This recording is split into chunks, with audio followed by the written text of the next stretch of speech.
Good morning, everyone. This is Charlotte, and we are chatting in cars. I'm officially on my teaching school holidays, so you're very lucky to have me here. I should be unconscious. This is a podcast where I pick out random topics and drive places. Currently, I am running errands. I've just dropped a bunch of stuff to my local drug rehabilitation place. That was interesting. Oddly, hygiene-wise, they remind me a lot of my dad, but it's interesting. It's an interesting smell that you come across when you walk into those places. Like, oh, okay, no, wait, I know this smell. And particularly if your dad's, the kind that's got bad habits. Anyway, so random topic for the day. Okay. There is a disclaimer at the start of this because I do swear and I do talk about some personal things. If you're not happy with swearing or if this is too much for you, that's absolutely okay. You don't have to listen to it. You don't have to take it in. This is just my opinion on some topics. Not that my opinion counts for much these days, but this is from my experience and things I've had to deal with. So maybe it will give you some insight into some experiences you might be having or, some experiences you don't want to have but you want to know more about. My topic for today is success. So what do you deem as successful? There's a lot of different variations on what people deem as successful. To some people it's having a happy, healthy family. To some people it's having a shit ton of money. For me it's just achieving without falling back into the same fucked up experiences I've had before. For me, not for everyone. Some people quite like reliving that shit. Some people like to dwell in that shit. I find that fascinatingly strange. I can't relive the same experiences that are horrible to me. I try to avoid them, to be honest, but I'm pain avoidant. So I think most people are, realistically. I mean, who actually goes out looking for this? You've got to have some kind of mental health issues going on if you actively go out looking for shit that will make you feel horrible. But then again, some people are into it, so I can't complain, and you've got to keep an open mind. Think about it critically. Maybe they're dealing from a place of very big hurt. I don't know. As you can tell, I'm a bit like a squirrel because I've had about 5 or 6 cups of coffee. My coffee machine broke, so I've been using my little mushroom teapot. It makes some strong coffee, I'll tell you. So I might be a little bit more hyper than active than usual. Success. I mean, like when we were growing up, success meant, big house, and all that extra crap. I mean, I grew up in, wow, that guy just cut someone off. What an asshole. I grew up in poverty. So to me, success was not having to relive and it still is partially, the trauma of not having the resources I need, having to make do or having to go without and things like this. And I didn't like it growing up, to be honest, because you just want to fit in when you're a kid, right?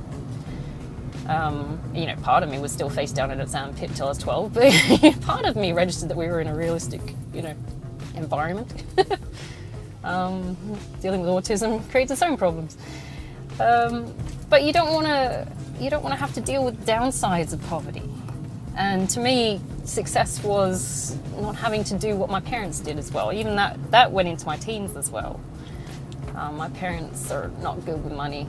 They never were, really. My mum, even though she is partly okay with it sometimes, she's still subject to my dad, who is fucking useless. So you pick your battles, really. I mean, she chose to stay with him, so I can't fight for her in that regard. You live your own mistakes or choices, really. We're all being held accountable in the long term, whether we want to or not. So, and even though I nearly made the similar choice, I have to say that was my fault. I had a similar choice to make with my ex-husband. I mean, he didn't earn much, but I thought I married for love. So I was willing to compensate for his lack of ability to earn money. Oh, the things we do for love. Anyway, so when he decided to not be monogamous, which was I don't know when, because he only gave me the ultimatum a month after our 6-year anniversary. Listen to the other podcasts. There's some classic bitching about him going on. Anyway, I decided, this wasn't the lifestyle I wanted. This isn't successful for me. And that wasn't really to do with money as much as it was to do with moral courage. It took a hell of a lot for me to leave him because in my own brain, and even now I still don't believe in divorce. It should only be used as a last resort. Things are supposed to be worked out. You're supposed to come to compromise and things like that. But when faced with such a horrible ultimatum of, we have to have an open marriage, otherwise I'm leaving. I was so cornered. I couldn't live with the idea of having an open marriage. It's not in me. I'm not designed that way. And I don't mind that. And to me, you know, it was authentic to leave. And it was strange conflict, actually, because I'm not an abandoner. I don't leave. I stick with shit even when it's, you know, damaging to me. And I stayed with him for 16 years while it was damaging to me. And I knew that because he was ripping me apart. I had no identity, I had no self-esteem. And I stayed with him because, you know, I'm not a fucking quitter, right? And we all stick with these assholes because I'm not a quitter, or they're not really like that deep down inside, or, you know, oh, they'll change, or, oh, I remember when they were nice and now they're just a bit having a bad time. It's like, no, when people show you who they are, they fucking show you, dude. And if this is what they've decided to be in this time period, doing these things to you, then fuck them. Because this is not what it's about. You don't get to, you know, be an asshole to people, regardless of whether you're having a bad time or, you know, some ego trip. To be honest, I think he had some kind of flush of puberty, to be honest. I mean, we were both 33. He had some kind of early midlife crisis. Ooh, what happened to that building? Sorry, someone's just boarded up one of the buildings in my area. I'm going, that was working a minute ago. There's an example of not being successful, maybe. I don't know. Or maybe it was successful to leave. Yeah, maybe their business went a bit funny, so they took a different direction. I don't know. It's lots of different things. So, yeah, so what is successful for me now? I want calm, peace of mind. That's to stay calm in the face of all the fucked up shit that happens to me in a day, in a week, in a month. That's success for me. And to not go under. I think that's success. Resilience is success for me. Some people call it survival mode, but I'm like, I don't know, man. I've been survival mode my entire fucking life in one way or another. I think most of us have. So, you know, just to keep your head above water if you haven't got to the point where you're homeless, and I have been homeless. See, so that would be contradicting success for me because I was homeless. Not that I could have controlled it if I wanted to, really. I mean, well, I could have. I could have stayed and taken the fact that he wanted to, you know, cheat on me openly. But, but would I have? And it would have destroyed me, so probably not. So I wasn't really given a choice there in that regard. Although, yeah, I had my own accountability for that. I played my part in that, making myself homeless. Partly pride, partly moral courage, as far as I'm concerned. What the hell was that? Sorry, I just heard someone go, "Bleh." So what do we do with success? I mean, ultimately, we're supposed to be sharing our successes. That way it kind of spreads the positivity. If you can share success with someone, then they'll share it, and hopefully it grows exponentially. There's a lot more positivity running around. Depends what they're being successful about, of course. You know, you don't want someone like Hitler to be successful. That's going to end up really bad, okay? Yeah, you're going to have a bad time there. Horrible stuff. Anyway, I'm wondering if that's going to be the same with Putin, actually. He's just disappeared in some log cabin in the woods, apparently, as a safety thing. It's not a log cabin, it's some kind of, you know, escape room fortress thing. But Hitler shot himself, or so we're told, you know?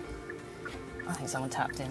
And I think someone, honestly, is going to double tap Putin so if he doesn't, you know, succumb to cancer. We're hedging our bets at this point, but to be a successful war leader, and he's not. You know, maybe that was his goal, maybe it was his bucket list. I want to be successful at, you know, driving the manifesto of the communists, a residual from the Cold War era, which is outdated and stupid, but, you know, it sounds like an ego trip to me. He wanted to be the one to push it through, and it's failing, and now it's shame on his shoulders, so here we go. But consider the motive of the person who wants to be successful. It's like, is it something that's going to promote growth? Is it going to be helpful? Helpful being the operative. Is it a clean motive? Or is it pushing your own agenda, which is ego-based? A lot of people want to become multi-billionaires, millionaires. To some people, money is power. To me, it's a tool. It's a growth so you can perpetuate other things. You know, you want to help other people. You want to, like, for example, when I just cleaned out my house of all the toilet paper and shit I had that was excess that I'd been nicking. Not that I encourage people to go nicking stuff, but, you know, they pissed me off and, you know, up their ass. But I nicked it from a common place. It was not from a shop. No money was transferred. I'm trying to make some kind of moral boundaries here, but you know, ultimately I nicked something. I kind of feel bad about it, but I'm like, you know what, you pissed me off, fuck you guys. I nicked it from work. Yeah, but they overload us. Anyway, no, alright, so I can have a whole ethical debate about that, and I might do in another podcast, but to appease my guilt, if I have any, I just dropped it off to the St. Pat's, which is a drug and rehabilitation centre. Now these people are facing a shitload of not being successful. And I feel for them because not all their circumstances derive from their own behaviours, really. Sometimes it's just circumstance. External circumstances couldn't change, couldn't change the wind if it tried. This shit was just going to happen regardless. Now, what they've done is, quite possibly, not prepped to survive those circumstances, which has landed them in this homeless, druggy thing. This little, bubble of destruction. Oh, look, car clone. Which is horrible, because they've got to burst that fucking bubble. They've just isolated themselves into this little reality that they can't get out of. And it's through addiction, of course. And addiction is a terrible, horrible thing. Some people are predisposed to addiction. But if you can acknowledge that you're predisposed to it, you should be working to get out of it, or to avoid it, or to eliminate triggers and things that cause it. And I can't speak for myself, really. I'm a bit of a hypocrite, because as soon as I get stressed, I stop eating. And anorexia is my addiction. But I can find ways to get rid of the triggers or minimize the effect. So I find that particularly successful. Knowing the parts where you might fail or become, problematic in your own way to yourself, or self-sabotaging, and minimizing those, removing those if you can. Treating the symptoms and trying to find a fucking way out of it. I successfully got angry at my eating disorder. So successfully I did. I overcome it. I got so fucking angry, I just kicked it into shit. and it became the enemy for a very long time. And eventually you just make peace with the situation. And, every now and again this fucker stands up and tries to start some shit, but you just knock it fucking back down. So, that's success in itself, is like finding the negative and trying to make it into a positive as well. I mean, I still talk about eating disorders and things like openly with people around me. I have no problem with discussing what I went through, because I know someone is going through the same experiences, or has gone through the same experiences, might not have had the support like I didn't have the support. In fact, I had the counter support, because my parents thought, treating anorexia meant, forcing things. Not the way to do it. It's already a self-destructive disorder. It's just going to compound the situation by using force and cruelty. So these people don't have maybe the tools or the experience or the strategies to deal with, making anorexia the enemy. I do, because I've been through it. I was successful in overcoming it. For the most part, it still comes back. So maybe I can pass that on to someone else if it's helpful for anyone. I'm more than happy to talk about it. I've no problem with that. I'm also pretty open talking about things like sexual assault and stuff like that. It's a horrible taboo topic, but it is a reality of life, and it still occurs, whether you want to see it or not. Nobody wants to talk about it. It's a horrible, painful thing. It's disgusting to us. As a human being, we know it's a crime against nature. To be forced into this position where you get raped or something, it's horrible. Nobody wants to deal with that. Humans can, intuitively feel pain of other people. Empathy is in our nature, obviously, isn't it? You feel guilt, you feel empathy, you feel sad for people. But we don't want to address it, so we don't want to talk about it. I'll talk about fucking anything. I don't care. I've got to the point where I'm 37 now. It's like, I don't give a shit. I'm not here to impress anyone. I'm not here to, hide my shame or anything like that. I'm too old, too gross. I just want to get on with it. Let's just talk about shit so we can avoid it in the future, is what I want to talk about. If anyone's having problems like that, I am very open to talking about that. I have no shame in that regard. Some people try to make it about them in an ego sense, like they're trying to get sympathy out of people. I'm like, don't feel sorry for me. I overcame that. I'm cool with this. I won't do the victim mentality. I don't think that's part of success. That's unsuccessful as far as I'm concerned, because that is a weakness. Putting yourself as the victim. It's like, if you You are going to, in a sense, be a victim because you had this thing thrust on you that you didn't want, that you were trying to fight off. Maybe physically, I did, but it still happened regardless of whether you were able to, successfully beat the shit out of someone who's coming at you. But at the same time, it's like, do you sit in the mindset where you allow this fucker to keep having that power over you? Or do you, overcome it and say, fuck you, I'm going to use this. This is an experience for me. It's a learning experience. I'm going to, transmute it into something that can help someone else or help them avoid this situation. I mean, that's how we've lived for eons now, is like, how do you survive? You look at the people who are the guinea pigs and you go, well, that didn't work for them. What did we learn from this experience? I'm not saying we should start throwing people under the bus for this kind of thing. Go send the guinea pigs to go test out what rape feels like. It's no, absolutely not. But if you've gone through it, and even not willingly, you should be able to transfer your information of experiences. Maybe it's tacit knowledge, I don't know. To someone who hasn't gone through it so they can avoid it and not have to go through that trauma and pain. I came out all right. I'm pretty stable now. Given my life experiences, I should be a fucking serial killer. I find success meaning that I didn't succumb to the shit that happened to me. I did for a bit. I did have a down spiral in about 2008. Everything went to shit. And then 2018, everything... It seems to happen in waves. Anyway, everything went to shit. And I've done it, the second time, 2018, I didn't let it get to me. 2008 was my down spiral. How old was I then, if I'm 37 now? I don't know. Someone do the math on that. That'd be great. I'm on holiday. Anyway, I think it was about 23. Something like that. If I was born in 85, yeah. But this time around, I knew it was coming and I didn't want to do it again. And I didn't want to go into that downward spiral. So success for me at that point was to say, fuck you, I'm going to keep going. Sorry, I'm going over speed bumps and things. Are you going to hear wait for it, here's a metal one. Whoop. Ouch. My suspension, my tires. They're doing roadworks, by the way, sorry. I'm going off on a tangent. But to me, it was like when I left my ex-husband, it's like, I know what he wants me to do. He wants me to fall, because if I fall, then I've proven that I've failed without him. And I need him. And I didn't need him, I was carrying him, so fuck him. So not only did I succeed in denying him access to having that control over me, I also flourished. I went to the gym. I got myself out of debt. I showed and proved to myself that I am more than capable of doing these fucking things without this asshole. So I would thoroughly encourage anyone who's going through these horrible experiences, divorce and stuff like that, debt, homelessness, all this thing. Look at the people who are causing it. And I don't mean point the finger and say, fuck you. Well, maybe I am. But look at your own inner strength in this. You are going to pull through this. This is temporary, of course. We are survival creatures. It is human nature. It's any nature, really. Anything that's a living, breathing thing.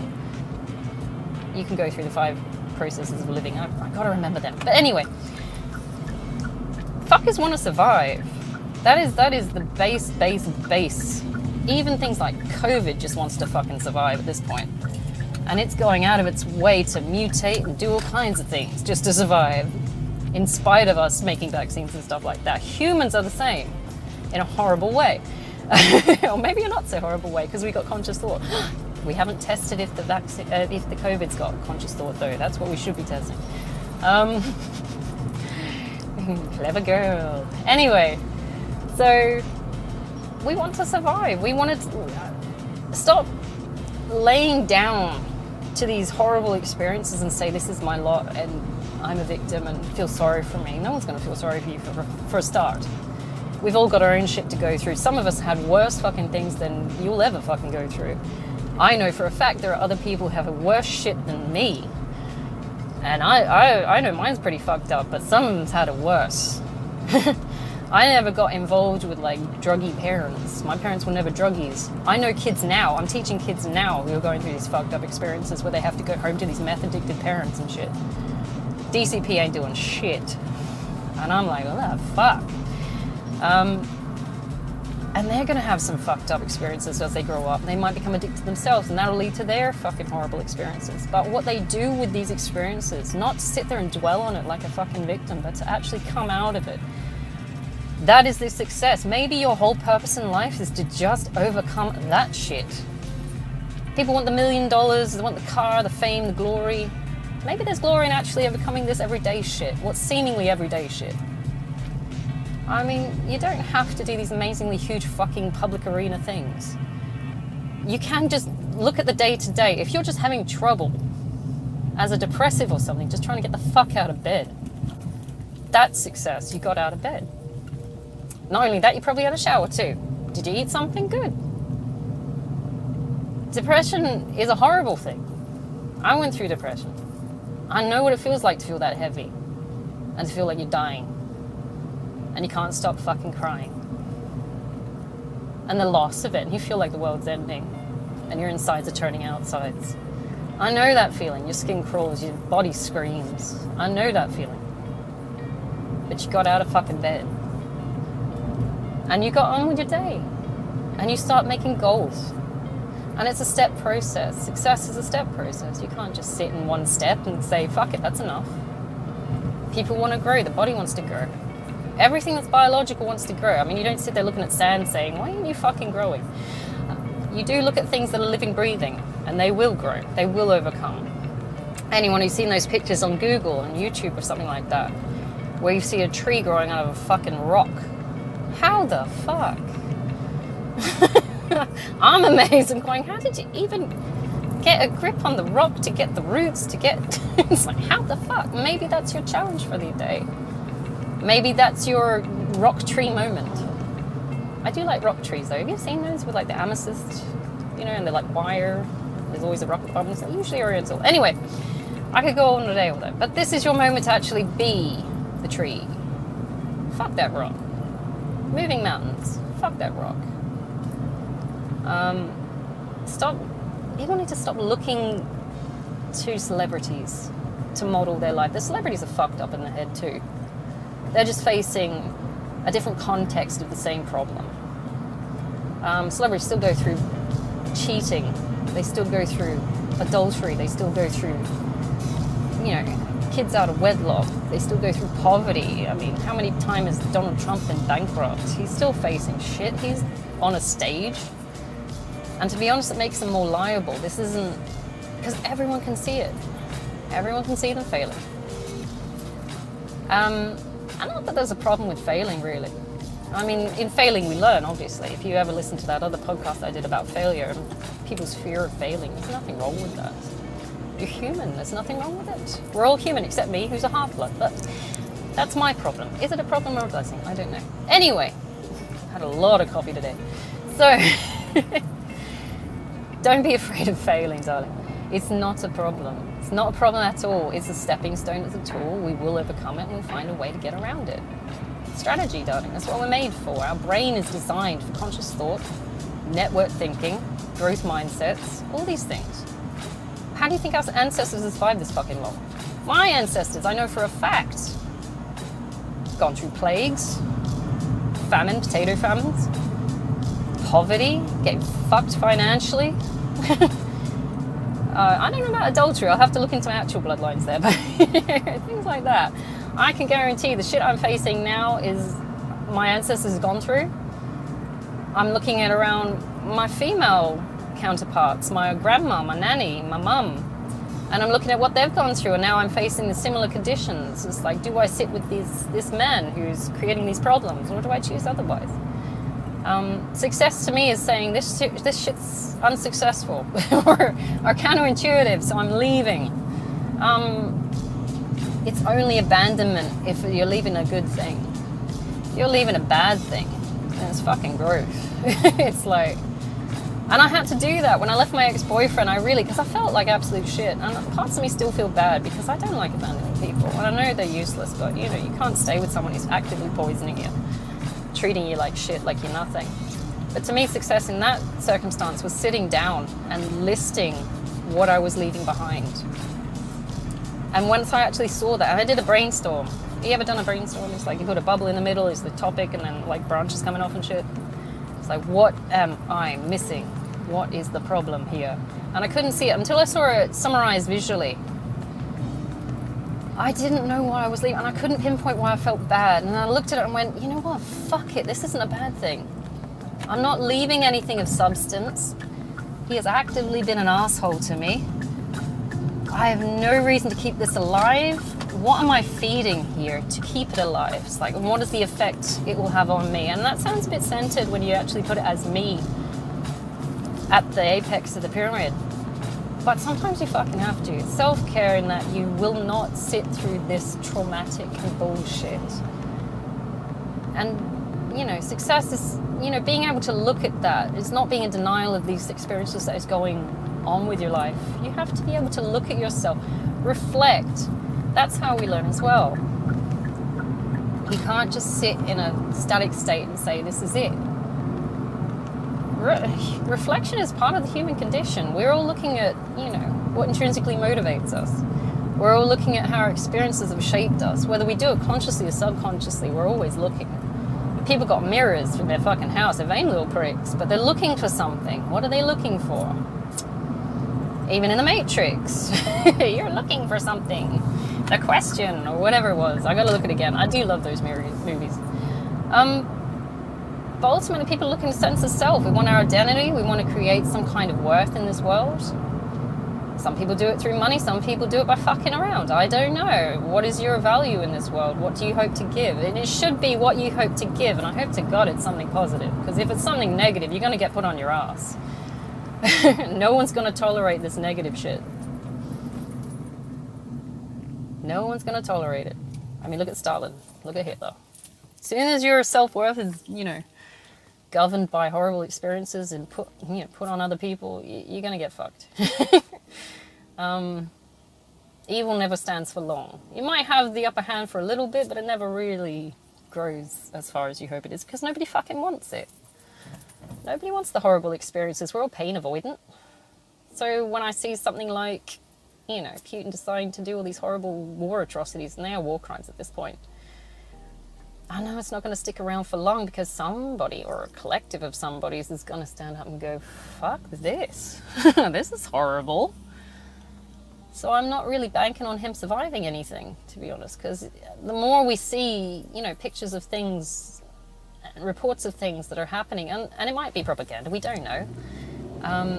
There is a concept of fake news, but to be honest, you can tell within particular realms of consciousness which is actually bullshit. Propaganda's been around for fucking centuries. It's not new. You can get a realistic idea of, I mean, even looking at the pictures and things like that, going, oh, that's not right. To be a successful leader, I know you don't harm your people. I know, that's a fact. It's like, because all harming your people does is breed insurgency, and you'll get overturned, and it's happened countless times again. You get these power-hungry assholes, the ego-driven maniacs, and they think that they can take things by force. And even Machiavelli says, you can take it by force, but if you don't find a way to benevolently rule your people, you're not going to hold it for fucking longer.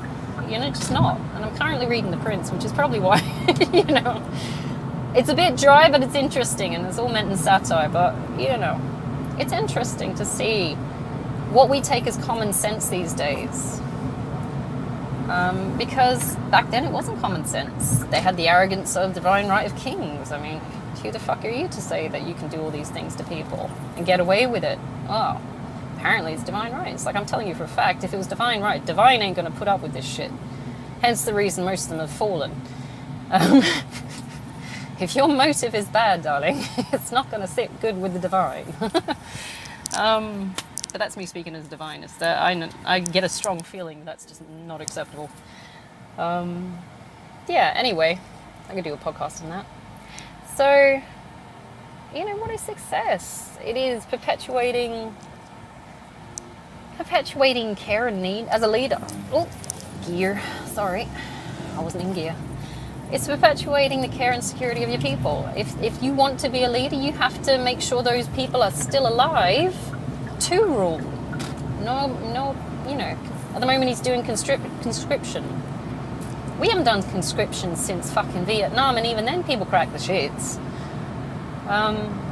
Although they do have like a military conscription as a duty thing for some countries. They do 2 years, so they get, as part of their citizenship or something like that. I think it's Italy, or I don't know, Austria or something like that. I'm going to have to look into that. But they do still semi-conscription, but never actually start a fucking war.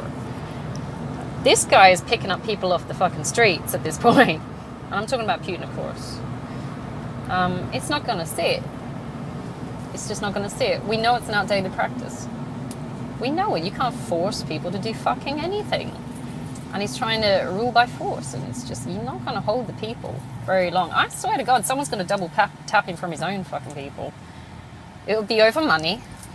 Someone will have lost a shitload of money. And you know he's got a bunch of like Russian mafia people going on there. And they'll say, you're not helping our business. Bye-bye. It's going to be something silly. Because he wants to die gloriously in combat, if ever. You know? Because that's what his, you know, his assumption of what he is. He thinks he's this uber masculine, well, he's a toxic masculine, but, you know, this uber masculine, rough, tough guy, you know, muscles and testosterone, all that shit.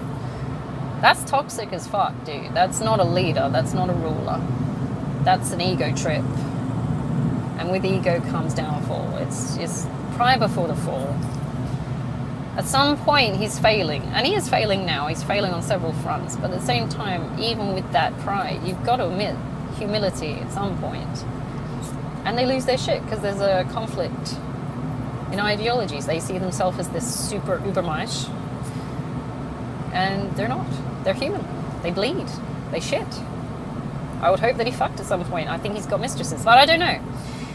He's still human. I don't want to think of him shagging someone. I don't. Anyway. But as a leader, he's currently being very unsuccessful. I can't think of... At one point, Jacinta Ardern, who is the Prime Minister of New Zealand, was very good as a leader. She was very much a mother figure. She had the benevolence on her side. She had humility. She was caring. She was nurturing. We're starting to see some cracks in there at this point. But I'm not entirely sure about what's going on there. Sometimes, even with Obama, for example, he was considered a successful leader. But it was the people around him that undermined his actions and behaviors and all that kind of thing. Because he had the right idea, but he was working with the wrong people. So when you had things like Obamacare, which free healthcare for people, in America it's amazing. We've got the NHS in the UK. But Obamacare was meant to be like the NHS. Where people could just go and get shit done, even if they didn't have any money and things like that. And I've seen some charities in America where they do that, and they go around they hire out an arena, and they go for people that just have no health care, and they'll do their teeth, and they'll do their hair, and they'll do their body upgrades. You know, it's a bit like the Wizard of Oz, where all go to their own city and they plug everyone in and start brushing out hair and shit like that. It's a bit like that, but for broke people. Which I thoroughly encourage, because these fuckers have been through enough, dude. They got teeth missing and shit like that. And I saw one woman who she had no teeth at all. And it's not because she was a meth head or something like that, but it was because she just couldn't afford to keep it up. And so she had them all removed or something like that. It was so fucked up in her mouth. And they gave her fake teeth. I think it was implants or something like that. Something like that. Not fancy ones, of course. We're not talking like celebrity level of veneers and shit like that. That's fucking ridiculous. Perfectly good teeth and they grind them down. It's like, you're mental. But she had nothing. And they gave it to her. And I thought that was a good sign of leadership, because you're looking at people who are already suffering and you have to care. That's success. To be able to give forward. The people that were doing it were qualified doctors and things like that. It was charity funded practices. It wasn't like the government stepped in and said, well, my people are suffering, guess I'm going to give them some shit. It was actually charity. So that to me was what charity really is. When people sit there and, you know, whip out their cameras and photos and say, look at me, I'm doing this, isn't it fantastic? That's not charity to me. It should be anonymous. I don't know what businesses got involved with things like that or funded it, and that's the point. It's charity. It's meant to be anonymous. It's meant to be supplied because there is a need, not because you can get something out of it. Don't get me started about Keanu Reeves and his cancer charity. I love that shit. But he's a fabulous human being and I wish him all the best. But you know, even like successful charity is anonymous. You do it because it's the right thing to do. Unsuccessful charity is trying to prove to everyone how fucking fabulous you are by taking pictures and broadcasting it and, oh, isn't this wonderful? And now it's becoming more and more obvious there's a lot of celebrities and rich people that are doing this, taking pictures, and they'll say that they're building awareness for the cause. And I'm sitting there going, but you're worth millions. Why don't you just do this anonymously? Why does there have to be... Why can't you find a way to make that awareness anonymous, weirdly? I mean, do you really have to stand outside the homeless shelter and say, I endorse this, therefore you should endorse this? It's like, well, no, because that's not charity. That's, it's coercion, to be honest, manipulation.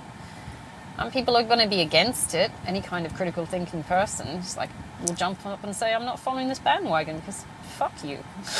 Who the fuck are you to tell me?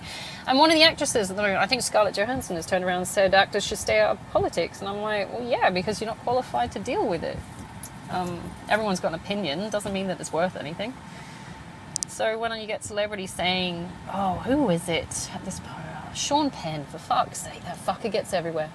Team America had it right, the Actors Guild. If you ever watch Team America, fuck me, it's hilarious. And it's accurate. Again, South Park guys. They know their shit. I mean, they do it in satire, but they're funny as fuck, and they're right most of the time. They just pick topics that are ridiculous. But Sean Penn went to Ukraine as soon as the war started. And I'm sitting there going, first of all, are you a soldier? Are you a political entity? Do you have any kind of qualifications for this position? Can you actually give anything? And what did he do? As an actor, he turned up. He said, this is bad. This is bad. These people are suffering. Great, give him some money or pick up a gun or something. He's like, no, I'm leaving on my jet. What the fuck? So they want that, I don't know what it is. There is a term for it, which is like fake charity righteousness. There is a term for it. Someone's coined it already. I know, because I heard that and went, wow, that's pretty cool. But they want that. They want that fake morality thing. But it's only relevant while they got a camera on them.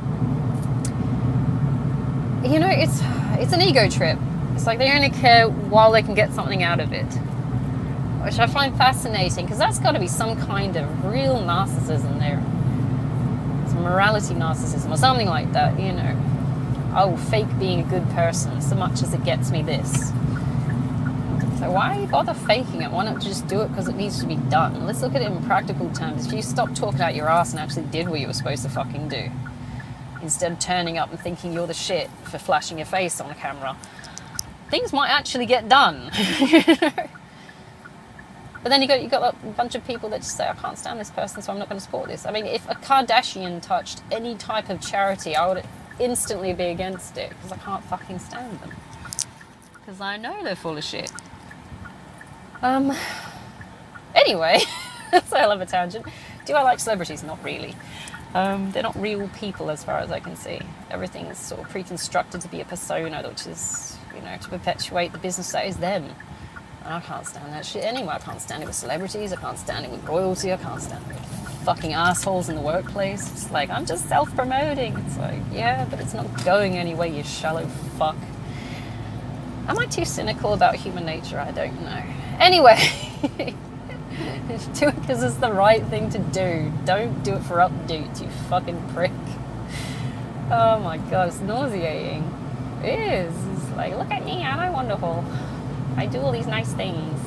For the real people that are successful, that don't have to self-promote, are the ones that are doing it in the shadows. And it sounds, a bit ominous when working in the shadows, but they're not doing it where people can point out and say, aren't you fucking wonderful? They do it because it needs to be done.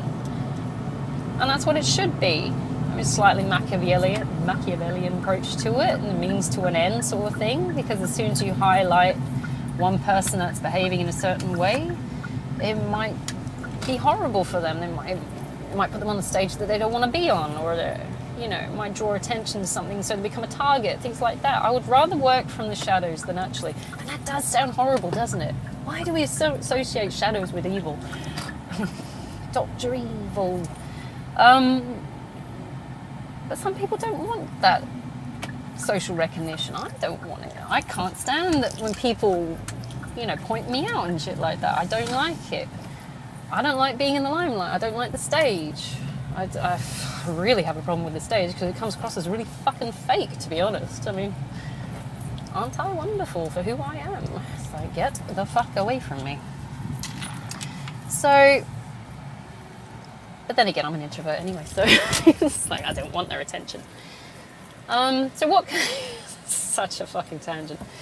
All right, so what can we pull away from this? All right, so if you want to be successful, you need to identify what your values are and are they coherent to creating some kind of positive force for change.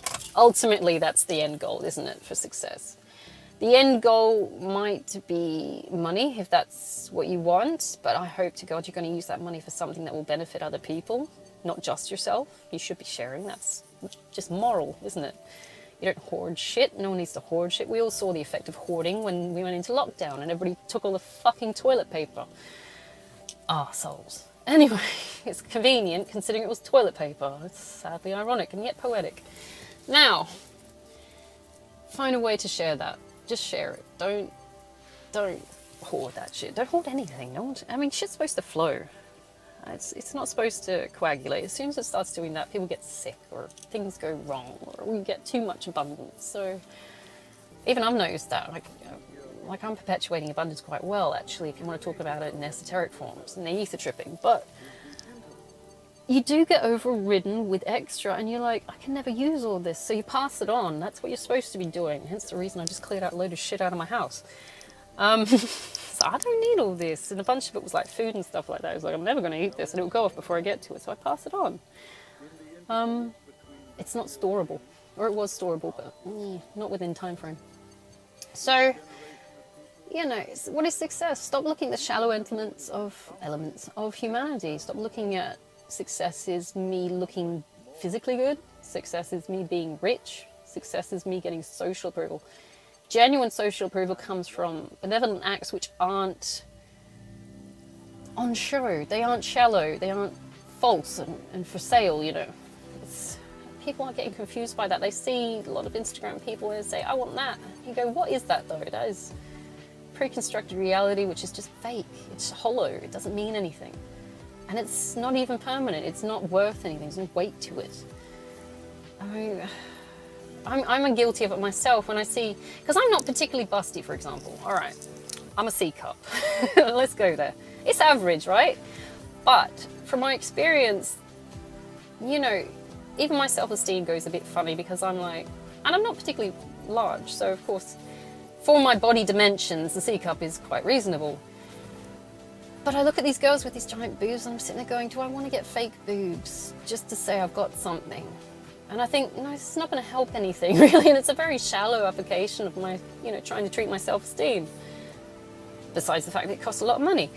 And to be honest, give it a couple of years, these fuckers are going to be by their knees. So what's the point? It stands to reason why I would want to do this. But some part of my subconscious, which I do believe is one that wants to fit in, even though I rail against trying to fit in at this point because I've just seen too much shit, is, you know, part of me is going, if I do that, I might fit in a bit more, or people might like me more, or stuff like that. And it's shallow, and that's not a successful mindset. That is saying I have to change and alter who I am, what I am. To be honest, breasts, you ever watched a boob implant being put in? It's terrifying. It's graphic. It's shoving and the pushing and the switching, and it's none of it sexy or fun. It's horrible. But I have to do all this thing and rip myself apart and deal with the pain and suffering afterwards, physical and all that mental trauma and shit like that, just to say I could fit in. And it's not good for anyone. It just fucks you up more. Because then you become these boobs, if that makes sense. And I know it's a weird analogy, but my brain is just falling apart at this stage. But you become all about your boobs. It's like, this defines me. It's like, this doesn't define you. When rich people get money, it's like, does your money define you? No, not really, because you can lose it in a heartbeat. How many people have won lotto, lost it over stupid shit because they just didn't understand the value of it and what they should be doing with it? It's crazy. Anyway, success. Find a way to use it in a positive sense. Don't just rely on your ego to build your success, because egos come and go. You can be crushed, you can be built up and then crushed. Ugh. Yeah, don't look into wealth to try and define your success. Honestly, if you're anything like me, you're looking for just chillness, if that makes sense. To me, being successful is just being fucking chill, not letting assholes around you rattle you. And, you know, I go through day-to-day experiences where I'm just dealing with fuck-ups, and you're like, if they can emotionally fuck you up, like rattle you, like get you angry or upset or depressed, some shit like that, then they've won. That's unsuccessful. But for me, it's just keeping fucking chill. If I got a little bit more money than usual, that's cool. Okay, so I might reinvest in self, reinvest in someone else. I don't know. I'm not looking to amass some massive fortune because I know I can't take it with me, and I should be using it in 3D, to be honest. It doesn't help to keep things. We're supposed to share. Things are meant to flow. Think about Scrooge McDuck when he amassed all that money. Have you ever dived into money? It's like you die. You crack your skull. It's solid metal, dude. The physics are off on that. I think Disney is a bit messed in the head. But alright, I'm gonna have to leave it there because I need to pee, dude. Okay? I want you to have a great day, okay? You are successful. You just got to look at the ways in which you're successful. If you feel like you're failing, don't be worried to fail. From failure comes successful people. It's not, it's not an end. It's a cycle. Think about the Wheel of Fortune in the tarot. Sometimes you're up and sometimes you're down, and it goes around and around and around. If you're sitting in this mindset where you're feeling like shit and nothing's going right, then you need to start thinking about all the other times you were right. Some things worked. Look at the things that worked. Try and spin that wheel again. Don't just sit in that shitty bit. No one sits in a shitty bit. The wheel keeps spinning. You're just fixating on the shit bit. So, find a definition of success that's good for you. I wouldn't aim for the shallow stuff. I'm hoping you have a great day. I will do another podcast on the way home. Take it easy. I don't know what the topic's going to be, but take it easy. And I'll chat later.